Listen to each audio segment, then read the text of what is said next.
Hello and welcome to 3.0 TV. I am Vishakha Thakur. Grayscale is preparing to launch the United States' first spot Chainlink ETF this week by converting its existing Link Trust into an exchange-traded fund. Well, the update was shared by ETF Institute co-founder Nate Karachi, who said the conversion aligns with expectations from Bloomberg Intelligence, which earlier projected a December 2nd launch. The ETF will track Link's spot price and staking rewards, marking another expansion in crypto ETFs after approvals for Solana, XRP, and Dogecoin products this year. The move highlights Grayscale's bullish view of Chainlink as essential infrastructure connecting crypto and traditional finance. KuCoin has secured a markets in crypto assets license in Austria through its European subsidiary, enabling it to offer regulated digital asset services across 29 EEA countries. The approval places KuCoin under one of the world's most comprehensive crypto regulatory frameworks, which demands strict capital standards, asset segregation, and disclosure norms. Well, CEO BC Wong said the license is a major milestone in KuCoin's long-term compliance strategy. The exchange has also strengthened its global regulatory presence through Austrac registration and multiple security certifications, including ISO and SOC 2 Type 2. HashKey Holdings has secured approval from the Hong Kong Stock Exchange to proceed with long-anticipated initial public offering.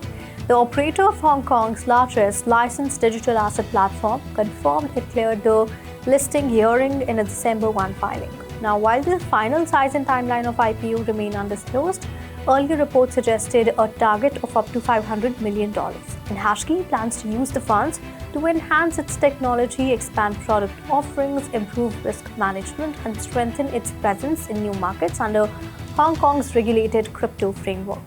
South Korean exchange Upbit will reopen deposits and withdrawals on December 1 after a major breach last week that resulted in the theft of around $37 million in Solana-based assets.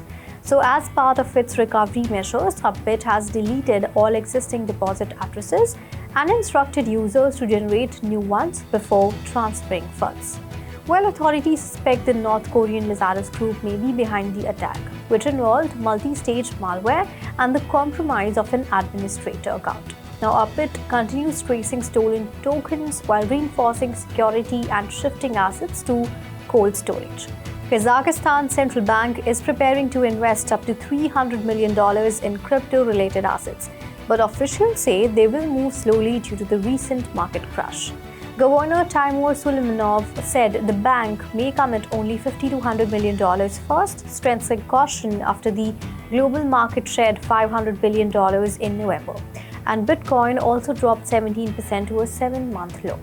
Well, he said that investments will come from the bank's reserves and not the sovereign wealth fund. The plan aligns with earlier discussions about creating a national crypto fund worth up to $1 billion.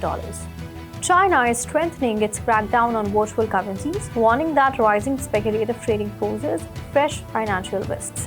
The officials from major state agencies said all virtual currency activities remain illegal and lack the status of fiat money. The People's Bank of China also warned the stablecoins enable money laundering and illicit cross-border flows due to weak customer checks. Well, the renewed stance contrasts with Hong Kong, which continues to support crypto innovation. The city recently highlighted stablecoin development and hosted global crypto leaders at government-backed fintech events. South Korea's ruling and opposition parties have reached a key agreement on a stablecoin framework tied to the upcoming Digital Asset Basic Act. Lawmakers aim to approve the full bill by January 2026, and the model proposes a Korean-style stablecoin led by bank majority ownership, with banks holding at least 51% equity while tech firms participate as minority partners. So officials are working to bridge differences between the Bank of Korea, the Financial Services Commission, and the banking sector to balance monetary stability and innovation. Sony Bank plans to launch a US dollar-pegged stablecoin in the United States by 2026, joining Ripple and Circle in the expanding stablecoin market. The digital token will be integrated across Sony's global entertainment platforms, enabling payments for gaming, streaming, and adding content without credit cards.